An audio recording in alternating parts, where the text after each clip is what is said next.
Recently, I was reading an article and they had talked about something called the Modesto Manifesto. This is a manifesto written. Modesto is a place, and it was done by Billy Graham and his friends. There were young ministers getting out to be evangelists, and they had looked around the terrain, and they'd seen many pastors, many evangelists who had fallen, and fallen short of their integrity was not at par with what God would have wanted them where God would have wanted them to be. And so they came together as young ministers and came up with this manifesto. And it had three things. It highlighted three things that are generally the struggles of ministers. And the first thing was money. And they just talked about integrity, being transparent with money to be used for what it was given to be used, money to be raised only for when it is needed. To be transparent when you ask for money and it was for a particular purpose and you reach your target, tell the people we have gotten the money. Don't just go fundraising and getting more money, or at least be transparent and tell them this is what we got excess and this is what we used, and not just use it for your own luxury and for a life that maybe you shouldn't be getting into, using people's money, the money they have given. The second one was sex, and sex was about living purity. The temptation when you're up there, you'll have people admiring you, and they may go a mile further and just want to have sexual relations, and yet you're married. So, and we know Billy Graham had this rule, which is mostly known as the Billy Graham rule, where he would never go on a date or be alone with a woman other than the wife, alone with one woman other than when it's the wife. They travel together. Whenever he's on travel, he would go with another man if the wife is not there. That is, as I've said, known as the Billy Graham rule. And then third, this is what I found interesting, talking about power.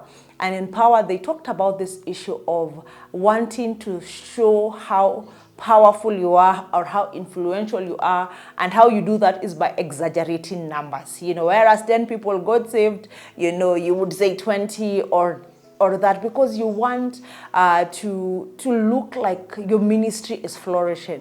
And maybe, whereas my temptation as a minister is not necessarily to exaggerate, but I feel that place where sometimes you left your career, you left, what you studied for and what you thought you would be, to follow a call. And at sometimes it's not as glamorous as you thought. You thought by this time maybe you'll be an international speaker, being called to preach here, and there you're laying hands on people and people are getting healed. And sometimes that does not happen. You're just in the background, waiting on tables or something close to that. And at times you feel disappointed. You feel like you're not achieving, you have no real impact. What do you do as a minister? I don't think I have an answer to that. I would like to call the ministers, young ministers like me, to patana nyuma ya tent and have a discussion. But one thing I'm challenging myself is to be faithful. Even when there is no that great impact, your name is not known, it did not turn out to be as amazing or as big as you thought it should be, that you remain faithful.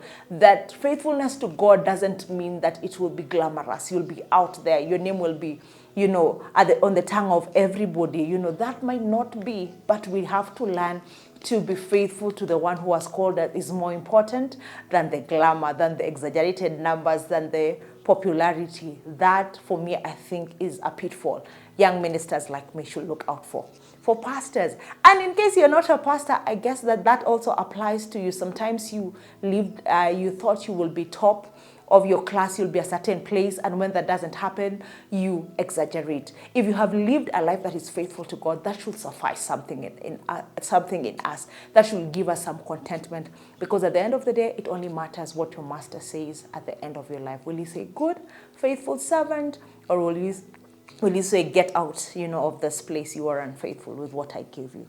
So it should suffice that we are faithful to God.